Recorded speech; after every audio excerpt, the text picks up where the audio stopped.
Orang mengkritisi itu kan juga ingin ada perubahan jadi lebih baik, tapi dengan cara dikritisi bukan dipuji. Kualitas negara itu tuh akan menggambarkan rata-rata masyarakatnya. Saya percaya korupsi itu hanya bisa diselesaikan secara sistemik. Karena kita nggak bisa berharap kepada akhlak orang. Gayus Tambunan tuh kan one of the best student in his school. Nggak mungkin nyontek dia itu. Kenapa dia korup? Ya itu karena duit ditaruh depan muka.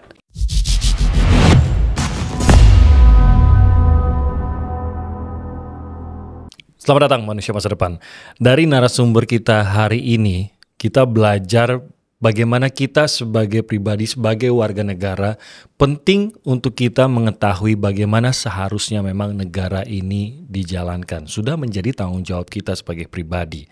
Dan yang kedua yang kita pelajari dari narasumber kita adalah bahwa kita harus berani bersuara, siapapun kita, apapun latar belakang kita.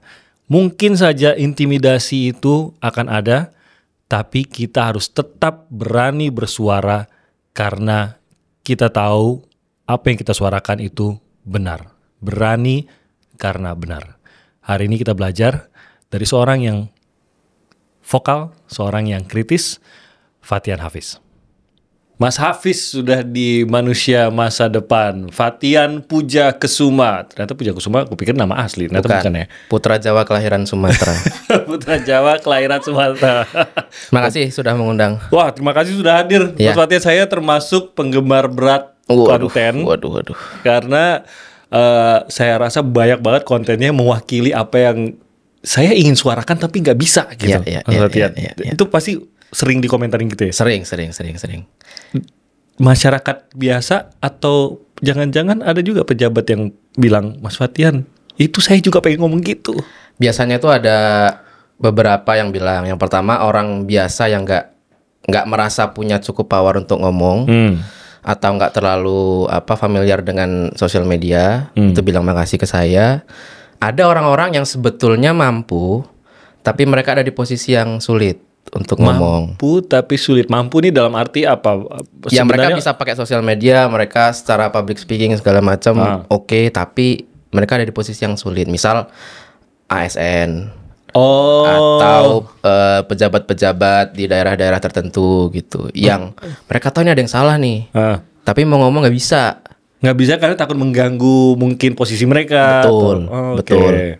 Jadi akhirnya ya berterima kasih lah ke saya gitu. Nah kalau mereka aja takut keganggu posisinya, takut terancam mungkin jabatannya, posisinya, pekerjaannya, Mas Hafiz nggak takut? Kenapa? Kenapa harus takut? Maksudnya kita itu sebetulnya diberkahi sebetulnya dengan internet. Yaitu itu bisa jadi mata pisau lah. Tapi berkahnya internet itu adalah kita itu nggak empat mata sama orang yang kita kritik gitu. The whole world itu nonton. Mereka bisa tahu tuh sebetulnya yang benar yang mana nih. Jadi politicians atau orang-orang di pemerintahan gitu. Di negara demokrasi itu kan mereka bergantung sama vote. Mereka bergantung sama vote. They need to be loved. Mereka nggak bisa dibenci. Jadi once mereka melakukan sesuatu ke saya atau ke teman-teman content creator lain, dan saya speak up, itu bad move buat mereka. Jadi as long as saya bersuara tapi tetap nggak barbar ya, maksudnya saya tetap mengindahkan aturan-aturan segala macam, bagaimana cara menyampaikan segala macam. Itu kenapa harus takut? Takut? Sebenarnya kan pemikiran kayak gitu mungkin kita miliki juga gitu, Mas Hafiz. Maksudnya ya ini bener kok yang mau saya suarakan ini bener kok gitu kan. Kenapa saya harus takut? Tapi ujung-ujungnya ya takut gitu loh, karena ujung-ujungnya aduh iya sih kenapa saya harus takut, tapi kalau udah keburu keluar udah rame nih takut juga gitu loh, karena kita benar tapi takut. Mungkin ada pengaruh trauma psikologis yang mungkin diturunkan ya. Kita kan pernah ada di era dimana memang berbahaya sekali untuk ngomong, berbahaya sekali, dan itu benar-benar bisa mengancam nyawa pada waktu itu. Mungkin itu trauma yang turun temurun kali ya. Makanya saya sampai sekarang pun orang tua terutama ya, itu masih belum terlalu approve gitu sama apa yang saya lakukan. Ya mereka ada di era itu. Iya, iya. Saya nggak punya trauma itu. Saya cukup beruntung, saya lahir pos 98, ya kan. Saya nggak ngalamin tuh kejadian pada hari itu. Jadi yang saya tahu, oh Indonesia demokrasi, ada internet, free speech dengan koridor ini. Kenapa? Harus takut. Jadi tetap sih sebenarnya benar sih kita mungkin khawatir terjadi intimidasi dalam zaman dulu. Tapi apakah Mas Hafiz bebas dari intimidasi? Tentu saja tidak dong. Tentu saja tidak. Ada biasanya itu setelah naikin video yang agak keras yang biasanya tuh mengarah ke personal tertentu. Personal tertentu. Tapi pejabat ya, personal tertentu pejabat atau influencer yang sangat besar. Badannya atau pengaruhnya? Waduh. Ada yang badannya, ada yang hartanya, ada yang ini. Biasanya orang-orang kayak gitu tuh ada, ya saya mau bilang fanbase lah, yang mereka tuh melihat orang tersebut tuh sosok yang sempurna. Oh, pemujanya lah. Ya kan. Padahal mah enggak. Semua orang kan berbuat salah. Pasti. Gitu. Saya mengkritik siapapun itu, kan saya nggak benci dia gitu. Saya nggak benci dia kok. Tapi ya ada something yang mungkin mereka lakukan tidak tepat atau keliru. Dan ini mengusik. That's one issue gitu. Kalau mereka bener mah saya puji-puji aja, nggak ada masalah. Nah, orang-orang tuh kan melihat mereka nih sosok tanpa celah nih. Jadi ketika ada satu kekeliruan atau kesalahan yang mereka lakukan dan dikritik oleh orang lain, kritikusnya yang kena gitu. Karena mereka menganggap orang ini nggak mungkin salah nih gitu. Padahal saya juga bisa salah gitu nggak? Iya. Jadi tetap harus fair ya. Iya. Nggak Mas Hafiz nggak benci dengan pejabat-pejabat yang Mas Hafiz komentari? Sama sekali. Beberapa waktu belakangan salah satu video terakhir saya lah. Saya tuh mengkritik gubernur saya sendiri. Kang Deddy Mulyadi. Oh iya. Ini lagi rame loh dia, lagi banyak yang favoritin loh. Betul. Kang Deddy Mulyadi itu kan konten kreator dari lama. He's very good. Dia tahu di depan kamera harus apa. Tapi kemarin itu ada beberapa menurut saya dia punching down. Dia gubernur nih. Ada masyarakat yang di bawah dia gitu. Dia berdebat lah, beradu argumen gitu, tapi banyak kata-kata, banyak tendensinya dia punching down, karena dia tahu nih orang nggak bisa balik, dia nggak bisa nyerang balik. Nah, saya mengkritisi pada waktu itu, dia bisa nih marah-marah sama pedagang kaki lima di pinggir jalan, di videoin gitu, tapi sama premannya marah nggak gitu, di videoin nggak gitu. Kita nggak tahu kan. Cuman memang di depan kamera lebih dramatis kalau memang he's very good. He's very good. Itu one thing saya kritisi dari KDM. Tapi saya kan nggak benci dia. Ada kok kebijakan-kebijakan dia yang mostly people nggak setuju. Tapi saya setuju-setuju aja. Dan saya say publicly gitu. Jadi ini nggak ada personal sama sekali. Itu one thing yang saya kritisi dari beliau dan juga pejabat-pejabat lain. Bukan berarti saya benci secara personal, enggak ada. Karena gubernur saya kok. Masa saya tidak mencintai gubernur saya ya? Tapi ini kan bentuk dukungan dong, ya kan? Maksudnya dukungan tuh bisa mendukung dengan mensupport, bisa mendukung dengan mengkritik. Betul. Ya dong, orang ya kan? Tuh nggak paham itu. Orang mengkritisi itu kan juga ingin ada perubahan jadi lebih baik, tapi dengan cara dikritisi bukan dipuji. Gitu. Orang-orang tuh masih menganggap tuh kalau kita pro itu dipuji, ya enggak juga. Kita kan sama orang tua juga dulu disabetin. Apakah benci? Ya tidak dong. Iya dong. Iya, karena cinta. Ya, ini lagi sabetin Kang Deddy, maksudnya karena cinta gitu. Waduh. Saya berusaha tidak menyebutkan. Jadi tapi menarik sih bagaimana memang kita mungkin mindsetnya harus berubah kali ya. Benar tadi bahwa kalau mendukung itu bukan selalu memuji. Benar. Gitu. Karena kalau ditarik lagi semangatnya nih ya, semangatnya Kang Deddy melakukan itu, semangatnya Mas Hafiz mengkritik itu, tarik lagi semangatnya adalah sama-sama ingin Jawa Barat lebih baik ya dong. Iya, kan? Sama-sama gitu dong. Cuma memang ada perannya Kang Deddy sebagai eksekutor, memang itulah tugasnya eksekutif. ya masyarakat biasa boleh dong komplain atas hal tersebut gitu. Tapi memang lagi-lagi kita sering kali ragu karena takut gitu. Tapi di sisi lain lagi kalau aku melihat kontennya Mas Hafiz, kenapa sering ngerasa relate? Mas Hafiz tuh sering memberikan perspektif yang seger gitu ya. Seger tuh dalam arti, oh iya gue gak pernah kepikiran kayak gitu ya. Atau iya sih, kayak gue harus ada porsi di mana gue mempertimbangkan unsur ini juga. Jadi gue tuh sering lihat isinya tuh kayak pengen tahu, pinter juga nih orang, bacaannya apa ya? Biasanya dapat materi dari mana gitu Mas Hafiz? Saya tuh sama sekali bukan anak sospol. Saya terlahir dan besar dari saya diarahkan sebagai anak IPA banget sebetulnya. Dari sekolah. Dari sekolah. Jadi sangat-sangat sangat-sangat IPA, sukanya matematika, fisika. Nerd banget ya. Sangat tidak sospol sebetulnya. Iya. Nah, sampai pekerjaan sekarang dari kuliah juga teknik, pekerjaan sekarang juga engineering gitu. Jadi nggak ada sospolnya sama sekali. Dia insinyur ya, Mas Hafiz ini? Engineer. Boleh lihat ini ijazahnya? Sorry. Terus. Waduh. jadi tidak latar belakang sospol. Insya Allah asli kalau itu, insya Allah asli. Teknik banget UGM pula. Ya, satu tempat. Jadi sangat tidak sospol, tapi kenapa bisa mengarah ke sana?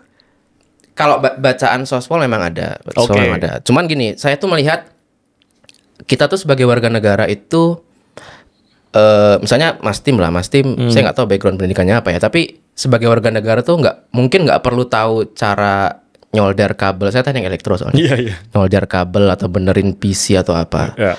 Tapi kan mekanisme pembentukan undang-undang kan harus tahu ya gitu. Iya sih. Biar nggak dikibulin ya. Jadi menurut saya sospol atau ilmu-ilmu tipis-tipis basic tentang politik sosial itu tuh nggak perlu dipelajari secara formal. Kita sebagai warga negara emang harus tahu aja, itu tuh pengetahuan umum. Apapun latar belakangnya, harusnya tahu gitu. Betul. Ya, saya sebetulnya tidak ingin mengklaim diri saya sebagai contoh atau apa enggak, tapi saya buruh pabrik loh gitu. Saya bisa ngomongin sospol di konten saya, nggak ada tuh bahas tips-tips memperbaiki pompa air, nggak ada. Padahal saya basic ilmunya itu nggak ada. Saya bahas sospol gitu. Padahal nggak ada background sama sekali. Ada sih baca-bacaan beberapa gitu. Misalnya kayak 1984 George Orwell atau buku-bukunya Robert Greene. Tapi ya belajar dari situ aja dan mengamati situasi di negara ini. Kita nggak perlu jadi ahli hukum, ahli apa untuk ngomong. Kita warga negara, kita punya hak. Kalau kita merasa ada yang salah ya ngomong aja. Nggak ada masalah. Ada lagi mungkin pendapat selain takut intimidasi, ntar komentar gue dibilang bego lagi. Waduh. Pernah kepikiran gak ntar kalau saya bikin konten gini dipikir sotoy banget nih orang gitu? Kita tuh sering kali terkungkung sama yang gitu-gitu tuh. Sama kayak misalnya kita makan di restoran lah, kita bayar. Masa kalau nggak enak kita nggak boleh bilang nggak enak? Kita bayar kok. Kita bayar pajak kok. Masa kalau ada kebijakan yang kita nggak suka kita nggak boleh ngomong? Masa kita harus jadi seseorang untuk bisa ngomong? Kan saya bayar. Iya. Ini saya nggak gratis loh tinggal di sini. Iya benar. saya gratis kalau saya miskin gitu, saya dipelihara oleh. Negara. Tapi kan saya kerja saya bayar pajak. Saya punya motor saya bayar pajak. Uang saya tuh dan teman-teman lain gitu menggaji orang-orang yang harusnya menciptakan solusi. Tapi kan sekarang nggak gitu. Kita dibilang, ngomong doang kasih solusi dong. Not my job. Not my job. Saya berhak komplain sebagai orang negara. Ya, you think the solution gitu. Jadi kalau mesen makanan di restoran rasanya hambar, sampaikan rasanya hambar. Iya. Jangan ditanya balik. Terus biar nggak hambar dikasih bumbu apa? Ya mana gua tahu. Gitu. Iya benar. Masa nanya gitu. Gue gitu kan? Iya, jadi tapi sekarang udah mulai berkurang yang gitu-gitu. Dulu ketika saya awal-awal ngonten masih banyak tuh yang gitu-gitu. Tapi pelan-pelan sekarang udah mulai berkurang lah yang gitu-gitu. Jadi sekarang lebih ke kalaupun ada follower saya atau penonton lain yang nggak setuju ya mereka substansi gitu, lebih substansial. Kalau itu saya malah suka yang kayak gitu. Saya mengakui kok saya buruh pabrik, saya nggak ahli secara akademis dalam hal sospol. I may be wrong. bilang aja kalau saya salah, nggak masalah, nggak apa-apa. Tapi sebagai warga negara tetap saya bisa ngomong seperti halnya Anda bisa ngomong gitu. Ya kita tinggal diskusi aja nih, nggak apa-apa. Nanti ketemu kan mana yang benar, mana yang solusinya gitu. Itu sering terjadi juga pada beberapa mungkin penyanyi, contohnya pada saat mereka bersuara, udah nyanyi aja gitu kan, nggak usah ikut-ikutan protes politik gitu kan. Aneh sekali itu. Padahal kan haknya boleh. Apa-apa dong ya kan, boleh. Kalau mau gitu ya. Memang bukan ahlinya, lagi-lagi bukan ahlinya, tapi bukan berarti karena saya bukan ahlinya terus saya nggak boleh bersuara. Mungkin ini yang harus dipegang sih. Iya. Kita harus sadari bahwa kita benar, kita hidup tuh nggak gratis kok di sini. Kita bayar loh gitu kan, bahkan menempati rumah yang udah kita beli aja tiap tahun masih bayar gitu kan. Betul. Beli permen aja, istilahnya beli makanan, beli roti aja di apapun mart itu ya ada pajaknya juga gitu kan, hal-hal sekecil itu gitu. Mulainya dulu memang merasa ada, mungkin ya ini kalau saya bayangannya gini, Mas Hafiz mulai karena pengen aja menyuarakan kegelisahan, atau memang melihat ada ruang kayaknya bisa nih gua ngonten mengenai speak up mengenai hal-hal yang permasalahan sosial atau politik nih, bisa kali gue jadi konten kreator seperti ini, atau apa dulu mulainya? Sebetulnya apa yang terjadi sekarang ke akun saya, ke pribadi saya yang orang tahu sebagai konten creator itu nggak ada yang didesain, nggak ada yang diniatkan. Kalau orang nanya sekarang, Fatian atau Hafiz apa? Seorang apa? Saya bilang saya buruh pabrik kok. Tetap ya. Tapi saya punya akun Instagram seperti orang-orang pada umumnya gitu. Yang saya genuine punya keresahan terhadap isu-isu. Nah, saya nggak expect bisa segede ini, saya nggak expect. Saya nggak expect ditonton sama Mas Tim, sama Mbak Sumi, sama seleb, waduh, sama Wapres. Saya nggak expect, dan saya nggak expect sejauh itu. Karena ya ini genuine aja. Itu yang pertama. Lalu yang kedua, saya kan engineer. Engineer itu memang punya isu di public speaking. Padahal kan dalam karir, dalam dibutuhkan sebenarnya skill itu. Tapi saya dan teman-teman saya dan dosen-dosen saya itu sangat-sangat buruk dalam public speaking. So awalnya ya gitu, saya sekalian latihan public speaking, sekalian membicarakan apa yang saya genuinely resahkan. Tapi kalau gua tangkap di tengah bagus public speakingnya, apa karena tangkap di tengah ya? Kalau lihat yang awal-awal masih berantakan. Iya kali ya, mungkin gitu kali. Karena kita ngerasa, kita kan orang komunikasi ya, kita ngerasa wah ini idenya disampaikan dengan baik sekali, clear, jelas, bahasa yang sederhana, mudah dipahami gitu. Ya makanya orang ketika nanya saya apa, saya engineer tuh kayak nggak percaya. Padahal mah emang beneran. Nah sama satu lagi sebetulnya, kan itu tidak diniatkan gitu. Tapi semakin kesini tuh semakin banyak feedback, follower semakin banyak, semakin banyak juga orang yang tadi yang titip isu, titip pesan ke saya. Lama-lama tuh jadi personal lama-lama. Personal gimana maksudnya? Jadi yang tadinya iseng, sekarang jadi ada panggilan. Oke. Muncul aja dengan sendirinya gitu. Jadi apa yang berubah? Kayaknya emang harus ada orang yang berbuat ini gitu. And I may be one of them gitu. Jadi dari sebuah keisengan berubah menjadi sebuah panggilan. Karena ada efeknya ternyata. Oh ya? Ada efeknya gitu loh. Maksudnya bagaimana ketika secara kolektif nih beberapa orang biasa yang diwakilkan sama content creator atau influencer mengkritik sesuatu dan akhirnya berubah. Atau ketika saya ngomongin seseorang dan akhirnya dia follow, artinya dia dengerin saya nih. Iya. Ada sesuatu pasti. Setidaknya dalam hatinya lah, walaupun secara kebijakan mungkin nggak langsung berubah ya. Tapi ada yang berubah dalam hatinya orang itu, atau di dalam kepala orang kebanyakan gitu. Terus saya mikir kayaknya ini udah bukan iseng lagi nih, ini this is something, dan itu akhirnya merubah saya dalam membuat konten juga pada akhirnya. Dulu saya mikir apa, saya nyalain kamera, saya ngomong langsung. Sekarang saya tipis-tipis, saya tulis dulu. Sebetulnya saya mau ngomongin apa sih, ya kan? Apa poin-poin yang mau saya sampaikan? Jadi pesannya lebih mateng. Lebih mateng. Secara produksi juga jadi lebih oke gitu, karena 280.000 orang nih nonton saya nggak bisa asal ngomong. Sama yang terakhir, sekarang saya punya anak gitu. Itu yang bikin jadi jauh lebih personal lagi. Kalau kita ngomong kan 2045 ya targetnya ya. Itu nanti anak saya tuh seumur saya tuh nanti kurang lebih kayak gitu. Kayaknya kalau nanti dia seumur saya dan masih kayak gini-gini aja, kok saya nggak ikhlas ya gitu. Saya nggak rela gitu. Saya mau ada yang berubah.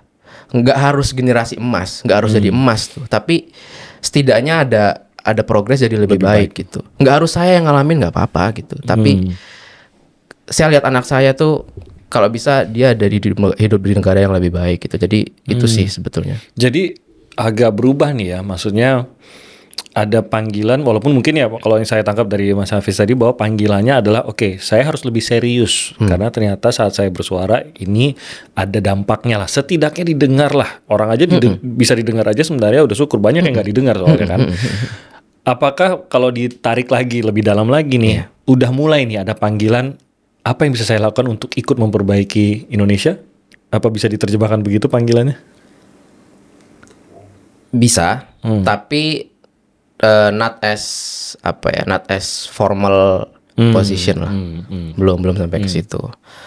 Dalam kapasitasnya lah. Dalam gitu kapasitas gitu. Karena ya sekali lagi yang saya bilang tadi gitu. Di negara demokrasi itu mau nggak mau, suka nggak suka, kualitas negara itu tuh akan menggambarkan rata-rata masyarakatnya. Pasti. Karena kan pemimpinnya dipilih by vote, one man one vote. Jadi orang yang kepilih itu pasti mencerminkan kita semua.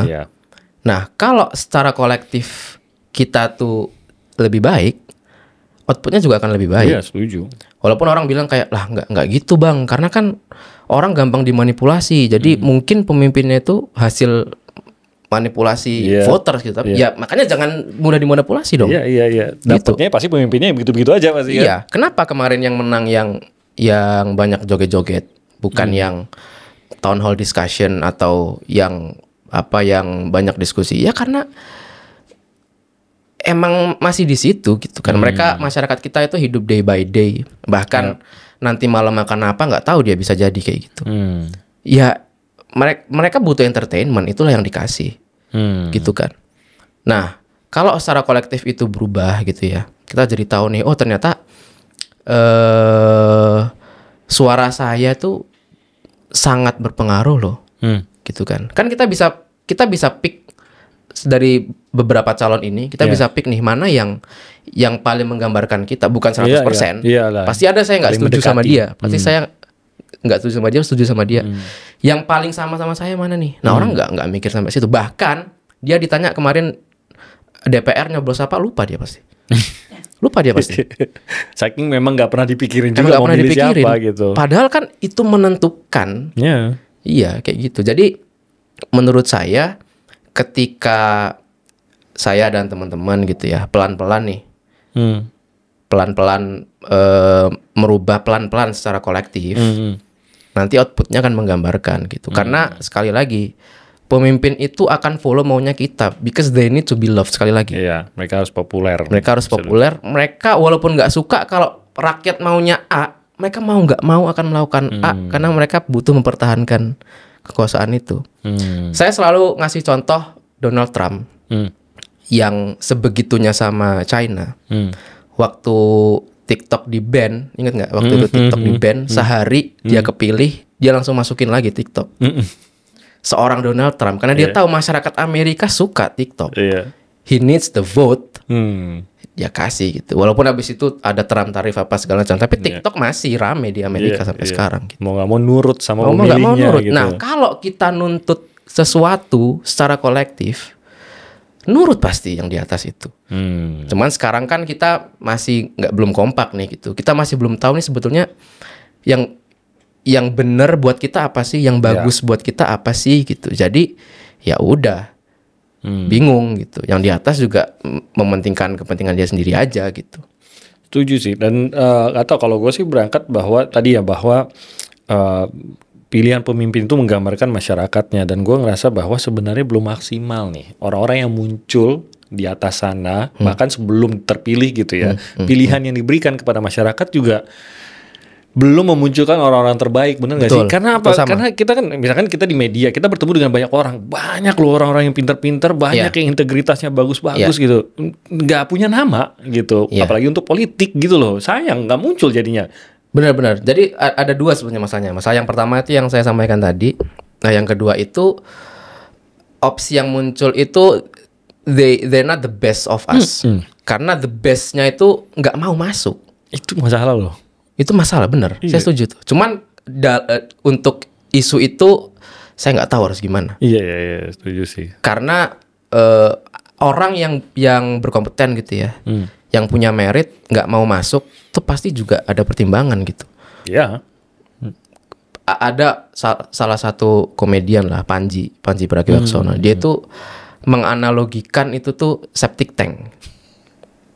Jadi berlian masuk ke septic tank ya jadi bagian itu gitu. Tenggelam di situ. Nah, orang-orang berlian ini jadi menjaga dirinya tuh nggak masuk. Nah, harus ada something nih yang bikin berlian ini tuh mau. Iya.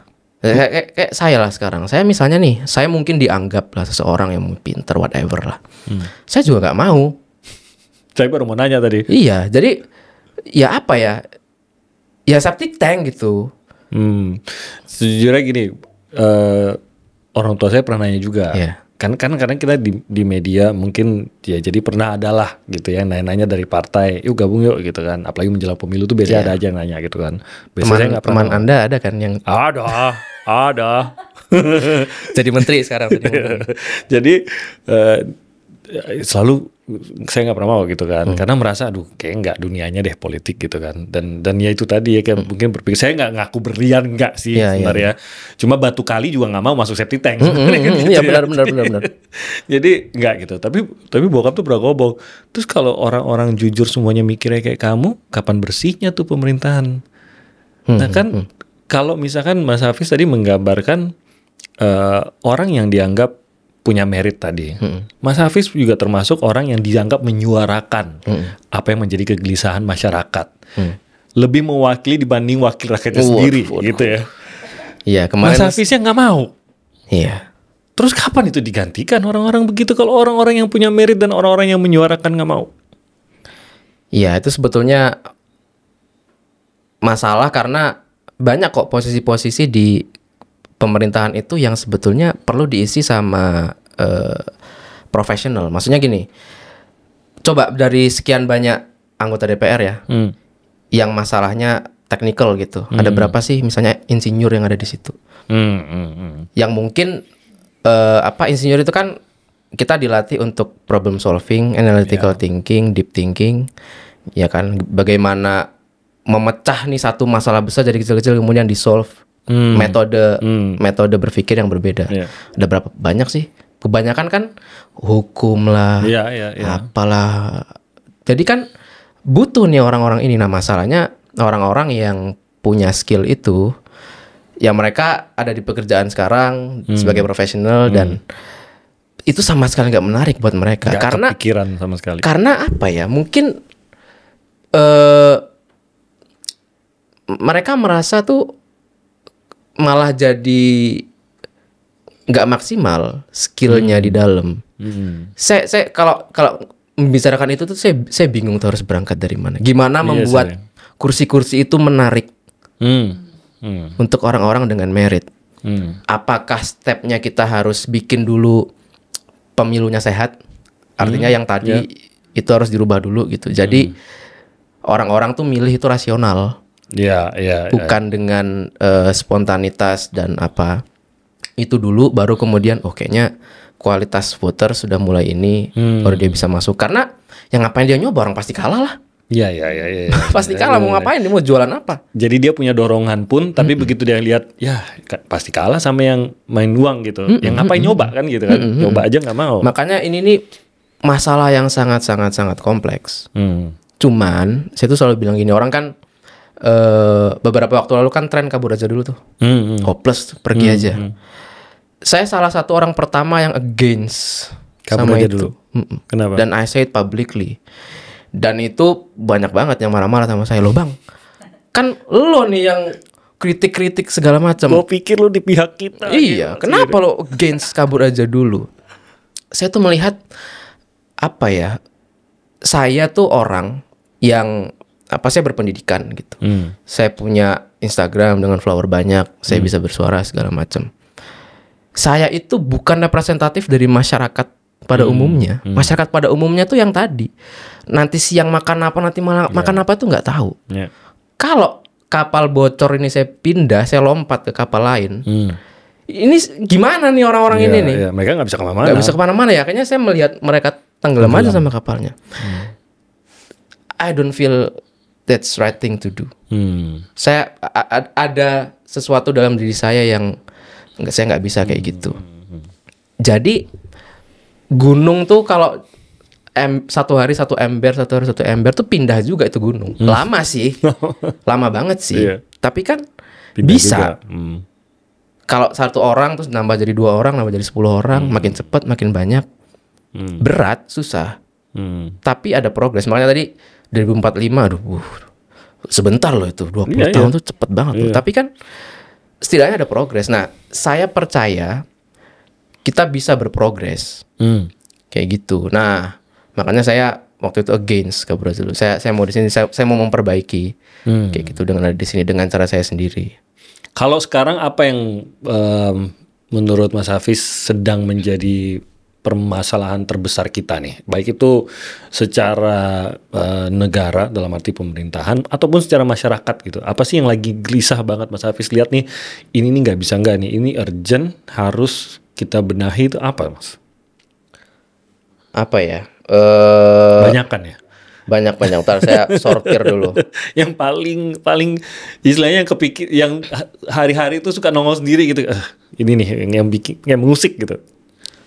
Mungkin tipis-tipis yang tadi Mas Tim singgung juga. Apa tuh? Wakil rakyat yang kok nggak mewakilkan ya? Nggak mewakili rakyatnya. Jadi itu tuh apa namanya? Saya nggak tahu apa yang salah. Tapi itu ketika salah satu, misalnya let's say calon legislatif ya, mereka tuh ketika kampanye mereka punya ide kan, mereka jual ide itu ke orang-orang untuk milih dia. Tapi once mereka masuk, seberapa bebas sih mereka untuk melakukan ide mereka yang tadi mereka jual itu? Bahkan mereka duduk di bagian mana aja mereka nggak bisa decide. Mereka ditentukan duduk di mana. Sama fraksi gitu ya. Yang mungkin isunya itu udah bukan yang dia jual tadi. Iya kan? Komisinya berbeda sama sekali. Ya, jadi misalnya nih saya mau mendukung A karena dia mendukung kebebasan berbicara di internet, ya kan? Saya dukung dia nih. Tapi dia masuk, apa yang menjamin dia akan menjalankan itu? Karena kalaupun dia mau, dia komitmen, tapi kan dia akan nurut sama yang di atasnya dia. Nah, itu tuh lingkaran nggak endless, itu endless. Jadi balik lagi, orang kalau mau menyuarakan ide tertentu, orang mau mau mengkritisi hal tertentu, akhirnya ke kita lagi nih. Sering ya Mas, dapat laporan, bukan cuma laporan tapi ketidakpuasan masyarakat dilaporkannya ke Mas Hafiz, bukan dilapor, atau jangan kasus-kasus juga dilaporin juga. Iya. Kasus. Jadi saya tuh pernah ditanyakan di salah satu podcast kan, punya ordal nggak gitu? Kenapa berani banget punya ordal nggak? Saya bilang ordal ada, tapi bukan ordal yang pelindung gitu ya. Misalnya kan ordal, saya punya ordal di kepolisian, jadi bukan itu. Ordal saya tuh lebih ke informan. Jadi tuh ada follower saya nih, ada di instansi, di institusi tertentu. Jadi tuh mereka bocorin ke saya dulu sebelum itu terjadi. Misal kayak kemarin PCO mundur. Saya tahu duluan itu. Jadi yang gitu-gitu tuh kadang, Bang tahu nggak? Gini, ntar dulu ya, kita tahan dulu nih. Baru habis itu muncul di Bocah Lulus Tempo misal, wah bener nih gitu orang ini. Dan hal-hal lain gitu. Nah, apa namanya yang gitu-gitu tuh lucu tuh, yang gitu-gitu tuh. Jadi apa ya? Laporannya yang lucu-lucu maksudnya atau? Jadi kenapa DM saya jadi kayak ini laporan masyarakat? Laporan masyarakat. Iya, saya siapa nih gitu. Makanya wah, kalau orang-orang tuh lapor ke saya, bukan ke instansi yang seharusnya dia lapor, polisi lah, ada yang salah dong berarti. Iya. Apa yang diharapkan?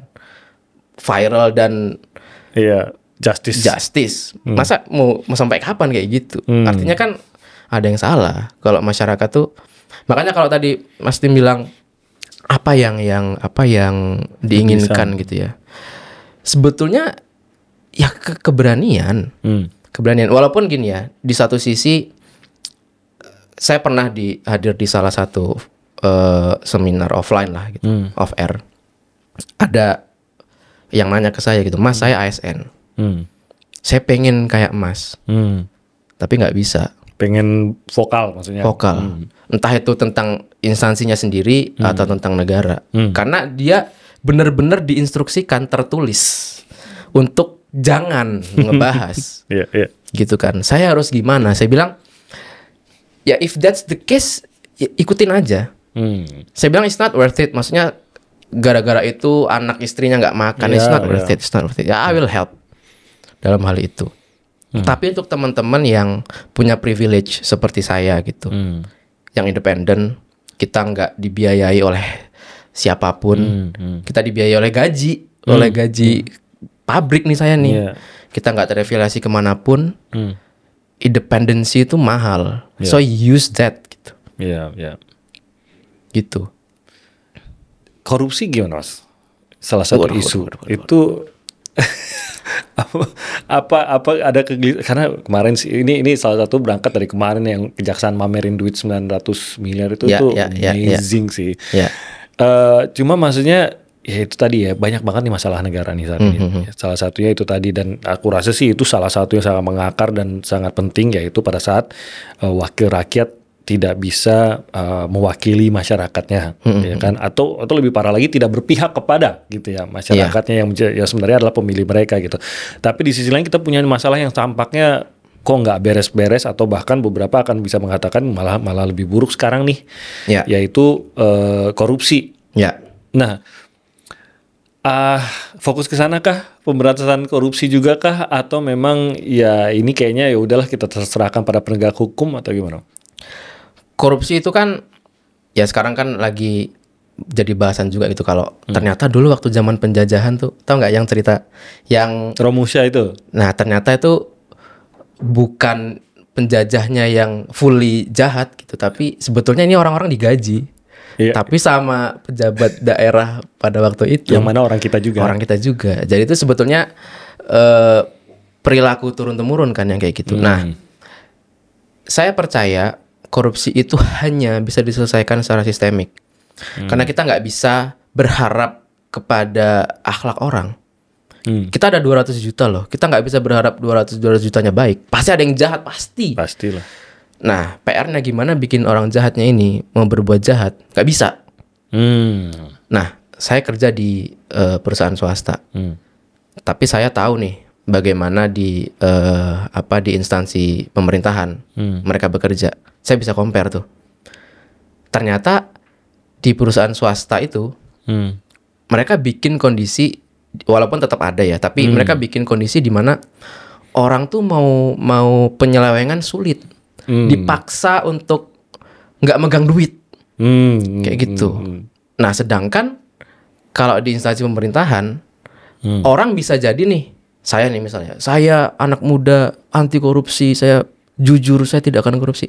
Saya masuk ke situ, duit lewat-lewat depan muka saya. Kalau saya nggak ambil, orang lain yang ngambil. Kenapa saya nggak ambil? Ya saya ambil juga akhirnya. Jadi secara sistem itu sekarang, orang baik aja saking mudahnya korup, jadi terdorong untuk korupsi. Harusnya kan sebaliknya. Harusnya tuh orang ini niat, saya mau menguasai uang-uang ini, tapi dia mau ngambil nggak bisa. Harusnya kan kayak gitu. Makanya ketika kalau ada orang bilang kayak korupsi itu mulai dari diri sendiri, kita harus mendekatkan diri kepada Tuhan supaya berbuat baik. Taruh dulu duit depan mukanya, diambil nggak? Kalau diambil ya berarti korup, udah gitu aja. Iya, mau sebaik apapun dia hari-harinya gitu ya. Iya, nggak ada yang tahu dia bisa jadi orang terjujur sedunia, dia bisa jadi orang paling religius. Gayus Tambunan tuh kan one of the best student in his school. Nggak mungkin nyontek dia itu. Iya. Kenapa dia korup? Ya itu karena duit ditaruh depan muka. Gayus tidak ingat pesan Bang Napi. Yo. Kejahatan itu muncul bukan hanya karena niat, tapi karena kesempatan. Ya, tua sekali ya. Wih, ketawa. Referensinya. Tapi saya masih tahu Bang Napi masih tahu. Tipis-tipis usianya kan berarti. Iya kayak gitu. Iya, jadi kan?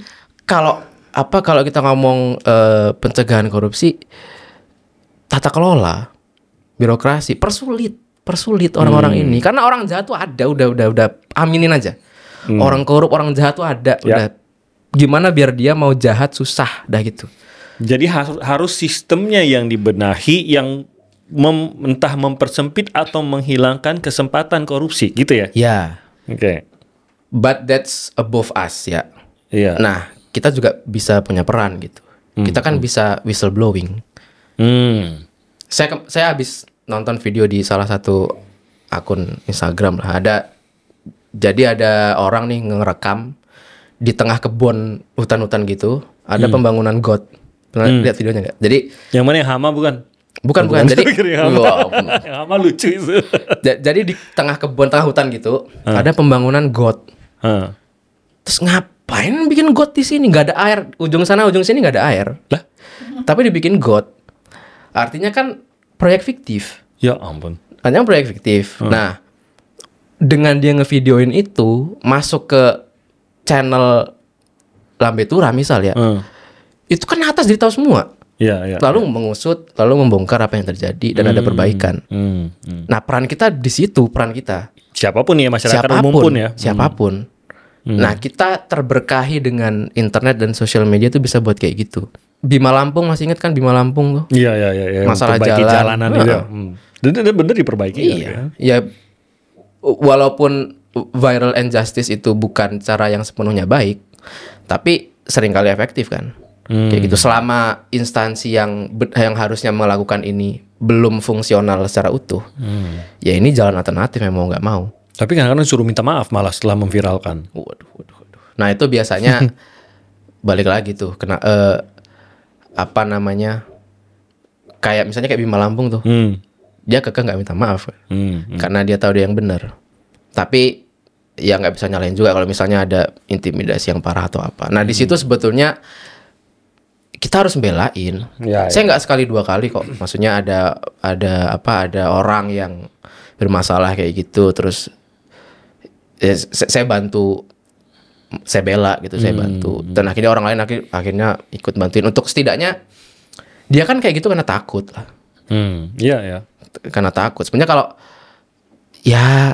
kalau dia tahu nih dia di jalan yang benar, teman-teman dukung dia, sebenarnya nggak perlu takut. Tapi dukungan itu menjadi penting sih. Penting. Untuk masyarakat, dukungan itu menjadi penting. Kalau saya sebagai masyarakat, saya sadar sih, Mas Hafiz, saya tuh nggak pinter untuk mengkritik sejujurnya. Bahkan sepanjang karir media saya itu, saya tuh lebih tertarik untuk belajar. Tapi kelemahan saya adalah saya nggak pinter mengkritisi gitu ya. Mungkin ketemu nih narasumber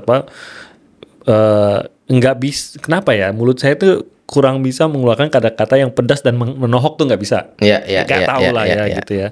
Tapi saya merasa, saya bersyukur gitu ada orang-orang seperti Mas Hafiz yang memainkan peran itu gitu. Karena menurut saya itu penting sekali gitu. Itu penting sekali. Dan semakin banyak sebenarnya menurut saya semakin baik juga. Ya kan, karena kita ingin jadikan kinerja yang baik itu menjadi sebuah standar yang normal bagi pejabat-pejabat publik kita. Betul. Jangan karena viral baru kinerjanya baik. Jadilah sesuatu yang memang biasa. Karena kalau kinerjanya nggak baik, banyak nih yang akan langsung masuk mengkritisi. Bukan mukulin juga, enggak. Tapi mengkritisi langsung gitu kan. Memberikan pemahaman kepada masyarakat juga bahwa yang itu mungkin Anda menganggapnya biasa saja, tapi itu sebenarnya mereka kinerjanya belum baik loh gitu. Menurut saya itu sangat-sangat penting sekali gitu. Nah, tapi saya setuju juga tadi Mas Hafiz bilang bahwa kita tuh harus tetap maju ya. Kita tetap harus maju apapun kondisi pemerintahannya, ketidakpuasan yang kita miliki, kita sendiri harus tetap untuk maju gitu. Nah, saya ingin tahu kalau bicara soal manusia masa depan Indonesia, gitu. Gambaran Mas Hafiz untuk mendapatkan manusia masa depan Indonesia yang mumpuni, yang lebih maju, apa yang harus kita lakukan sekarang? Baik itu mungkin dari pemerintahan ataupun dari kita pribadi. Berat sekali Ya, pertanyaan. ini memang tadi katanya mau 3 jam, 2 jam untuk menjawab ini doang. Waduh. Ya, 2 jam. Waduh.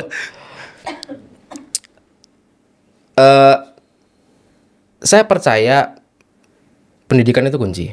Ya. Cuman masalahnya akses pendidikan kan tidak terbuka ke semua kalangan. Makanya ketika pemerintahan sekarang dulu janji kampanyenya kan membuka lapangan pekerjaan supaya orang-orang bisa kerja, bisa punya penghasilan, berkeluarga, punya anak, punya duit nyekolahin anaknya, ya kan, bisa sampai ya SMK, vokasi, S1, ya, memperbaiki kehidupannya lah. Kehidupan. Gitu. Jadi sebetulnya pendidikan itu tuh one step, tapi sebelum ke sana ada step-step lain. Nah, sebetulnya tuh kenapa sih saya sampai sekarang itu kekeh untuk stay di pabrik, di manufaktur. Saya percaya kalau pemerintah itu punya goal gitu ya, punya janji. Berapa juta? 19 juta lapangan pekerjaan. 19 juta kayak. Sekian juta lapangan pekerjaan. Kalau dia mau ngomongin itu, lapangan pekerjaan sebanyak-banyaknya, kuncinya adalah manufaktur. Pabrik. Karena itu yang serapan kerja paling banyak. Padat karya. Di pabrik saya ada plus minus 2.000 orang. Di seberang saya ada pabrik printer itu 10.000 orang lebih. Pabrik lain ribuan. Kalau mau jadi juta segitu. Tapi sekarang kan dikampanyekan kan AI. Itu kontradiksi sama sekali. Karena AI itu terindikasi bisa malah justru mengurangi kan. Jadi nggak sejalan nih. Walaupun yang dikampanyekan itu kan, itu bisa masuk ke kurikulum, banyak ekspertis. Tapi untuk level kita sekarang, yang kita butuh itu adalah perbanyak manufaktur, pabrik, karena itu lapangan pekerja yang terbanyak. Nah, that's why saya pilih stay. Saya mau ngasih contoh nih. Kalau kita mau ngomongin lapangan pekerjaan, paling banyak ini nih. Nah, baru nanti tuh saya bekerja di situ, saya punya gaji, saya berkeluarga, saya punya anak, saya bisa menjamin anak saya bisa mendapatkan pendidikan yang baik kayak gitu. Nah, nanti pendidikan itu sebetulnya oke lah, one thing, saya anak teknik menjadi engineer one thing. Tapi sebetulnya dengan kita sekolah SD, SMP, SMA, kuliah, itu tuh tidak hanya pelajaran yang kita terima, tapi bagaimana kemampuan problem solving, bagaimana kita cara pikirnya itu, pikir, terus bagaimana kita obey the rule, disiplin. Iya, kuliah itu kan yang IP paling tinggi itu belum tentu yang paling pintar loh. Iya. Dia yang tahu, dosen ini tuh kayak gini loh, I have to do this. Banyak kok anak-anak pintar yang lulusnya susah banget, tapi they know how to dapat nilai tinggi. Berarti kita belajar banyak hal dari situ. Iya. Nah, dari situ jadi terbangun nih apa yang pola pikir saya sekarang. Orang bilang saya outspoken, ide-idenya bagus apa segala macam. Itu tuh saya percaya walaupun tidak align sama background pendidikan. Itu tuh dibentuk dari saya kuliah gitu. Karena dibentuk cara pikirnya itu tadi. Cara pikir. Nah, saya berharap ya apapun lah dengan program pemerintah sekarang MBG itu kan salah satu goalnya kan ya untuk memperbaiki gizi dan intelligence segala macam. Itu tuh bisa membentuk masyarakat yang lebih pintar, lebih kritis, tahu nih why analysis lah. Problemnya apa? Sebetulnya solusinya bukan ini loh. Tapi kenapa pemerintah tuh ngasih solusi ini? Bilang pemerintah bukan itu loh Pak solusinya. Solusinya tuh ini. Jadi hal-hal yang kayak gitu tuh kalau kita tahu kita benar, itu akan ngaruh ke yang tadi, ke keberanian. Saya nggak bisa seberani ini kalau saya nggak yakin saya benar. I know what I'm doing, I know what I'm saying. Bukan gitu caranya, ternyata kayak gini. Nah, itu tuh jadi ada dua arah jadinya. Gitu. pemerintah punya peran sendiri, masyarakat punya peran sendiri. Setuju. Nah, tapi tengahnya itu menurut saya ke pendidikan. Jadi saya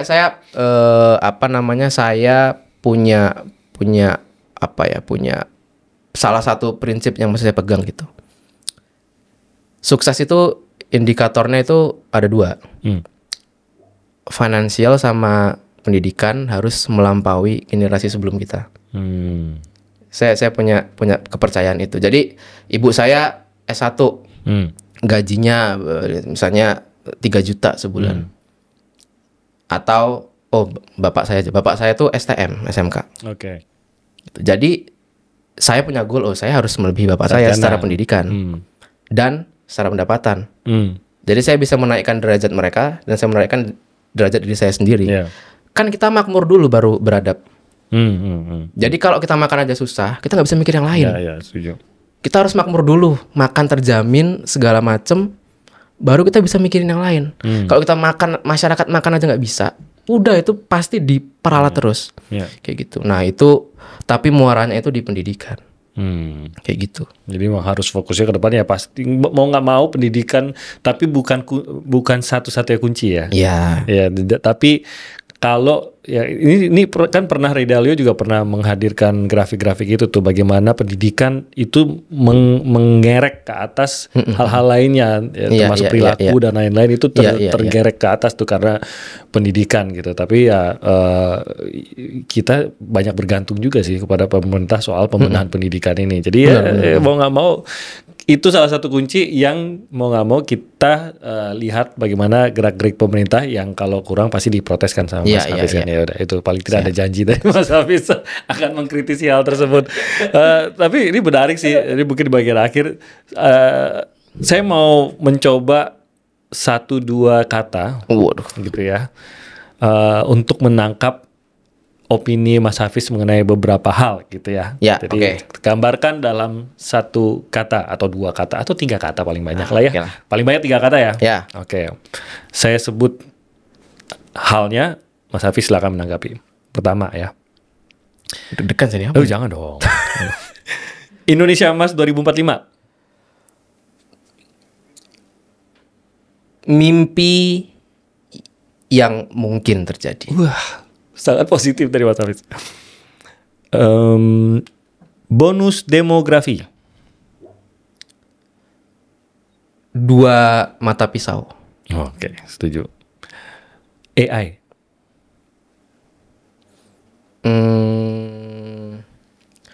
Itu 2 mata pisau juga tuh. Waduh, benar juga sih. Mentalitas kita. Saya pinjam istilahnya presiden sebelumnya. Harus direvolusi. Oke, setuju. Partai politik. Penuh kepentingan. Waduh. Wakil rakyat. Waduh. Belum tentu wakil. Penegakan hukum. Waduh, bahaya sekali. 1 katanya adalah skip, kata Mas Hafiz. Penegakan hukum masih belum tegak. Masih belum tegak. Oke. Terakhir. Ya. Belum terakhir. Aduh. Koruptor. Enaknya kita apain ya mikirnya gitu. Harus dimiskinkan. Harus dimiskinkan. Keluarganya juga. Ya biasanya sih harusnya gitu sih. Pokoknya menikmati pokoknya ya. Iyalah. Oke, terakhir. Mas Gibran.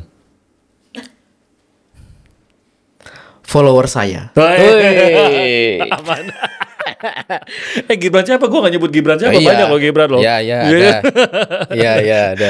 Terakhir Mas Hafiz, saya ingin tahu, nggak takut itu perusahaannya Mas Hafiz jadi konten kreator aja? Saya nanya ke atasan saya, saya nanya, Pak, gimana nih saya begini nih? Katanya, go for it aja gitu. Karena ya saya punya privilege gitu ya, ada di satu company yang memang ya independen aja gitu. Kita nggak terlalu terpengaruh dengan kondisi politikan gitu. Jadi sejauh ini mereka fine gitu ya, selama hati-hati jangan melanggar hukum. Karena kalau saya terjerat hukum, saya di-terminate tapi bukan karena saya outspoken, tapi kan saya melanggar hukum itu. Tapi mereka sejauh ini so far so good. Mereka masih berharap saya menjadi talent di perusahaan itu. Ya jadi ya udah ya gue jadi Bruce Wayne dan Batman aja udah. Nggak dilarang. Enggak. Tapi takut keluar nanti. Katanya konten kreator katanya sekarang duitnya banyak loh. Katanya kan. Ada tawaran, ada beberapa, tapi kan saya lihat apa ini, udah saya jadi buruh pabrik aja. Oh, oke.